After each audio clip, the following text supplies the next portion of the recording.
nurangiza ahangaha urahita uhafata ugende ukaraga gutya. Ubu buryo dutezemo iki gitambaro tugiye gukora ni nk'ingofero.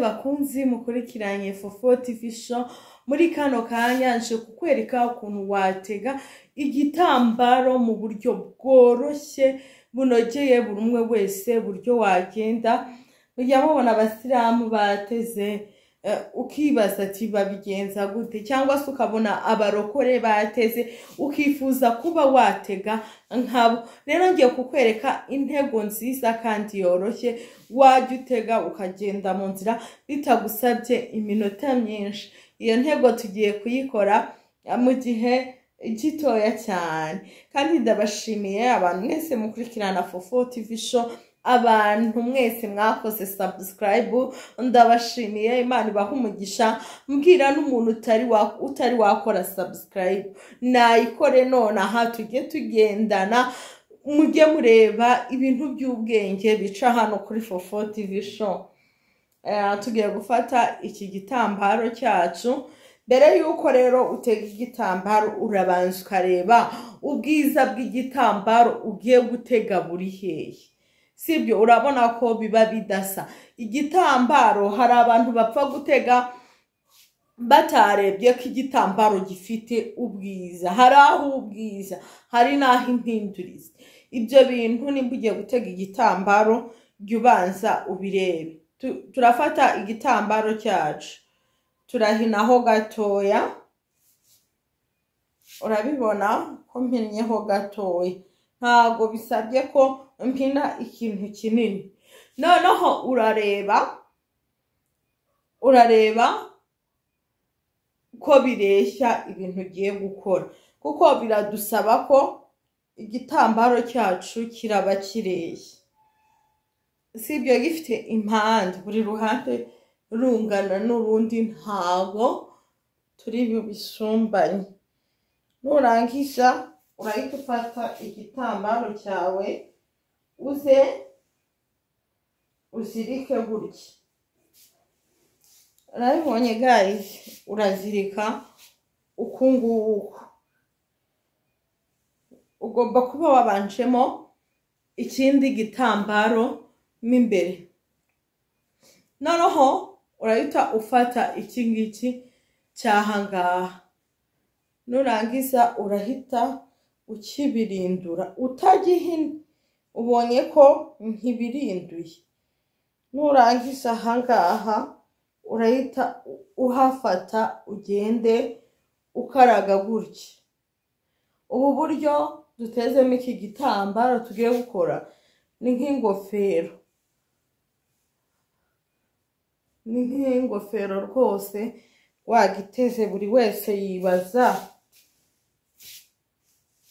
uko bimeze. Nyine abona wateze neza. Urahita uza usesekemo hano.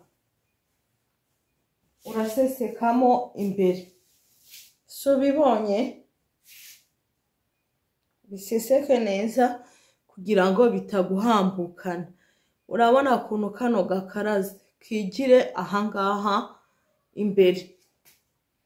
Noneho urahita ufata n'iki ngiki cyasigaye nacyo uhite ukibirindura ukizana.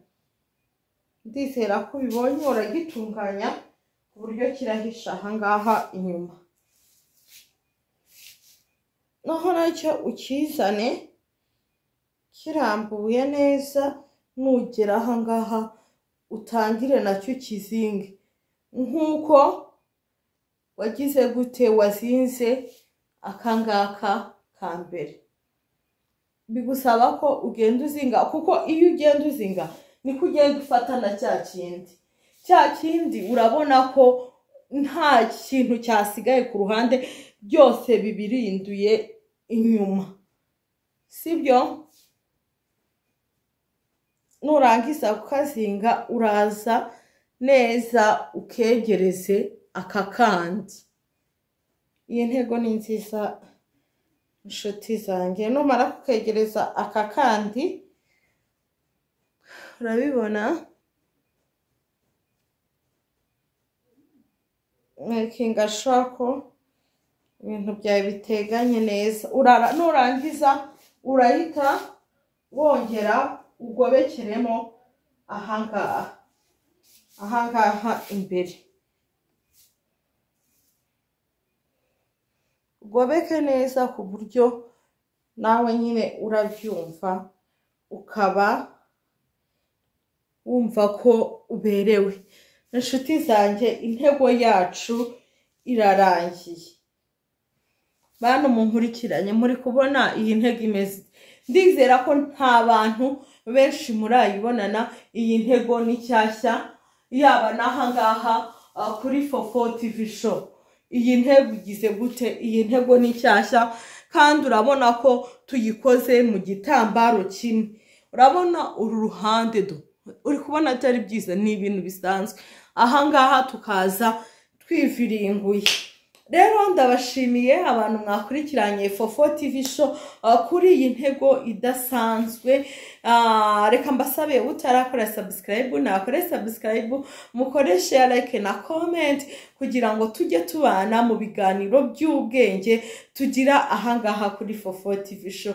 Ndabashimiye rero abantu mwankurikiranye, mugire umunsi mwiza.